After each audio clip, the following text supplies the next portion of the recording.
बच्चों हमारा आज का टॉपिक है ग्रुप। तो ग्रुप यानी कि समूह। समूह क्या होता है? समूह से अभिप्राय दो या अधिक व्यक्तियों के एकीकरण से है जो सामूहिक उद्देश्य प्राप्ति हेतु नियमित रूप से अंतर व्यवहार करते हैं। ठीक है। तो एक शोध हुई है, उसमें क्या कहा गया है कि जो व्यक्ति अकेले काम करते हैं वे कार्यस्थल पर असंतुष्ट रहते हैं। परिणाम स्वरूप उनकी कार्य क्षमता उन लोगों से कम होती है जो समूह में काम करते हैं। अतः कार्य क्षमता के उच्च स्तर को प्राप्त करने में समूह की अहम भूमिका होती है। ठीक है।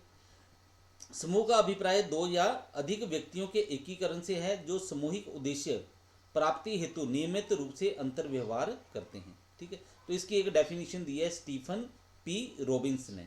तो उनका क्या कहना है? A group is defined as two or more individual interacting and independent who come together to achieve particular objectives. क्या बोल रहे हैं ये? एक समूह को दो या अधिक व्यक्तियों के रूप में परिभाषित किया जा सकता है जो अंतर व्यवहार करते हैं और एक दूसरे पर निर्भर होते हैं। वह विशेष लक्ष्यों की प्राप्ति के लिए एकत्रित होते हैं। ठीक है। तो ये जो डेफिनेशन आपने पढ़ी है, अभी मीनिंग पढ़ा है, तो आप इससे कुछ विशेषताएं भी निकाल सकते हैं। ठीक है। वो विशेषताएं आप खुद बना सकते हो। जैसे क्या है, इसमें क्या होता है, दो या दो से अधिक व्यक्ति होंगे। ठीक है। क्योंकि एक अकेला व्यक्ति तो समूह नहीं बना सकता है। दूसरा क्या कहा है डेफिनेशन में? एक दूसरे से अंतर व्यवहार। ठीक है। तीसरा क्या कहा है? सामूहिक लक्ष्य। लक्ष्य उनका एक ही होता है, इकट्ठा। फिर उसके बाद परंपराएं। प्रत्येक समूह की कुछ परंपराएं होती हैं, अर्थात इनका निर्धारण समूह के सदस्यों द्वारा किया जाता है। प्रायः ये मौखिक रूप से होती हैं। इनका पालन करना सभी सदस्यों के लिए अनिवार्य होता है। समूह इन परंपराओं का पालन करने के लिए सदस्यों पर दबाव डालता है। ठीक है। और इसमें क्या है? अनौपचारिक नेतृत्व।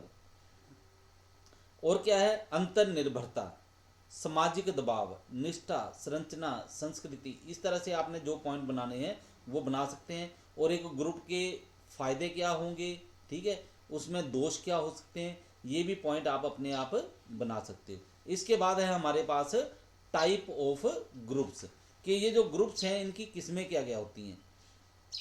तो इसमें पहली किस्म है हमारे पास फॉर्मल ग्रुप, औपचारिक ग्रुप।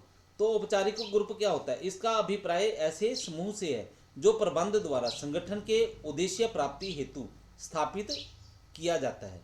ठीक है।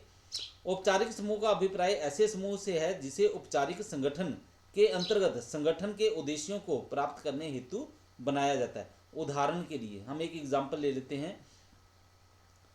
एक उत्पादन प्रबंधक के साथ 20 अधीन कर्मचारी काम करते हैं। वह अपनी समस्त उत्पादन क्रिया को 4 भागों में बांट देता है। काम के प्रत्येक भाग को 5-5 व्यक्तियों के एक समूह को करने के लिए दिया जाता है। इस प्रकार 4 समूह बन जाते हैं। ये सभी औपचारिक समूह हैं। यानी कि ये वाले समूह कौन से हैं? इनको जो संस्था है वो खुद तैयार करती है। उसके बाद आता है दूसरा हमारे पास, ये है इनफॉर्मल ग्रुप, अनौपचारिक समूह। ये क्या है? अनौपचारिक समूह से अभिप्राय औपचारिक समूह के सदस्यों की समान रुचि व पसंद के कारण कार्यस्थल पर अपने आप स्थापित होने वाले समूह से है। ये लोग क्या करते हैं? एक दूसरे को पसंद करते हैं, एक दूसरे का विचार जो है इनको अच्छे लगते हैं, विचार मिलते हैं, इसलिए ये लोग अपना एक अलग ग्रुप बना लेते हैं। इसके लिए कोई मैनेजर नहीं बोलता, कोई कुछ नहीं बोलता। ये ग्रुप जो है अपने इंटरेस्ट के कारण लोग खुद बना लेते हैं। अनौपचारिक समूह का अभिप्राय औपचारिक समूह के सदस्यों की समान रुचि व पसंद के कारण कार्यस्थल पर स्वतः स्थापित होने वाले समूह से है।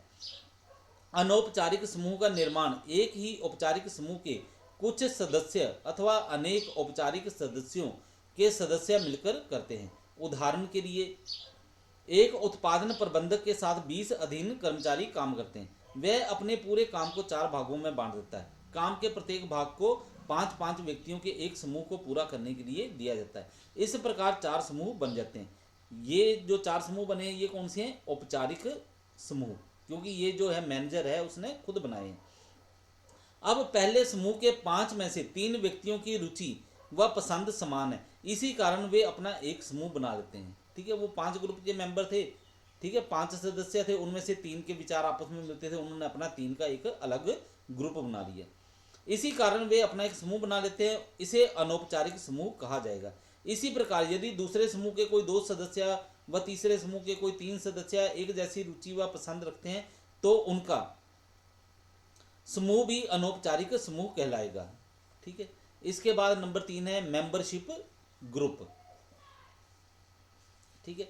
तो मेंबरशिप ग्रुप क्या है? सदस्यता समूह। तो इसमें क्या होता है? सदस्य बनना पड़ता है। तो सदस्यता समूह का अभिप्राय ऐसे समूह से है जिसके वास्तव में सदस्य होते हैं। जैसे एक क्लब सदस्यता समूह का उदाहरण है। जो व्यक्ति इसमें सम्मिलित होना चाहता है उसे इसकी सदस्यता लेनी होती है, अर्थात बिना सदस्यता ग्रहण किए कोई व्यक्ति सदस्यता समूह का सदस्य नहीं हो सकता। तो ये इस तरह के जो ग्रुप हैं इसमें क्या है? मेंबरशिप लेनी पड़ती है।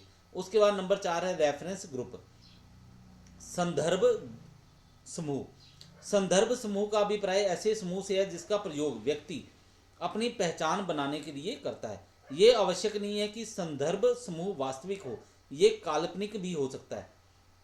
उदाहरण के लिए विभिन्न विश्वविद्यालयों के एक विषय के प्रोफेसर जो औपचारिक रूप से एक समूह में नहीं बंधे हैं, फिर भी एक ही विषय के विद्वान होने के कारण उन्हें एक समूह के सदस्यों के रूप में पहचाना जाता है। अब माना कि इसी विषय में एक प्रोफेसर एक विश्वविद्यालय में नियुक्त होता है। नियुक्ति होते ही वह बिना सदस्यता ग्रहण किए पहले से स्थापित संदर्भ समूह का सदस्य बन जाता है। संदर्भ समूह व्यक्ति को काफी आकर्षक लगता है और वह इसका सदस्य बनकर गौरव महसूस करता है। वह समझता है कि विद्वान लोगों की श्रेणी में आकर उसकी भी पहचान बनेगी। नंबर 5 प्राइमरी ग्रुप, प्राथमिक समूह। प्राथमिक समूह का अभिप्राय ऐसे समूह से है जिसके सदस्यों में आमने सामने का घनिष्ठ संबंध पाया जाता है। उदाहरण के लिए एक मित्र मंडली। ठीक है। उसके बाद है हमारे पास नंबर 6 सेकेंडरी ग्रुप, गौण समूह। गौण समूह का अभिप्राय ऐसे समूह से है जिसके सदस्यों में आमने सामने का तथा घनिष्ठ संबंध नहीं पाया जाता। उदाहरण के लिए एक सामाजिक संगठन। ठीक है। इसके नेक्स्ट है हमारे पास number 7 open and closed group, खुले व बंद समूह। खुले समूह का अभिप्राय ऐसे समूह से है जिसकी सदस्यता खुली रहती है, अर्थात कभी भी और कितने भी इसके सदस्य बन सकते हैं। इनकी स्थापना का कोई विशेष उद्देश्य नहीं होता। इसके विपरीत क्लोज्ड ग्रुप, बंद समूहों का अभिप्राय ऐसे समूहों से है जिनकी सदस्यता सीमित होती है, अर्थात इसमें नए सदस्यों को सम्मिलित नहीं किया जाता। इनकी स्थापना किसी गोपनीय उद्देश्य की पूर्ति के लिए की जाती है।